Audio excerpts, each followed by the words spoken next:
বাজার ঘুরে ঘুরে দেখাবো আসলে পেঁয়াজের আপডেট। আসলে ভাই এই পেঁয়াজটা কার, কত করে দাম হচ্ছে? দাম আছে 1750, 1800, 1800 হয় না, 1800 টাকা কম।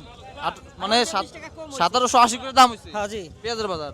আসলে পেঁয়াজটা একটু দেখায়, দেখুন কত সুন্দর একটা পেঁয়াজ, খুবই ভালো একটা পেঁয়াজ। পেঁয়াজের দাম হচ্ছে কত, সর্বোচ্চ দাম হচ্ছে কত ভাই? সর্বোচ্চ 1780। 1780 করে দাম হচ্ছে। জি। 1780 করে পেঁয়াজটার দাম হয়েছে। আর এই পেঁয়াজটা কার ভাই, কত করে দাম হয়েছে? এ হইছে 1780, 1780 80 করে দাম হয়েছে। অর্থাৎ আপনারটা এটা একই পেঁয়াজ নাকি? একই পেজ এক খান। এই যে একটা ভাই দাম করতেছে পেঁয়াজ, হ্যাঁ একটা ভাই দাম করতেছে, দেখা যাক কত করে দাম করে।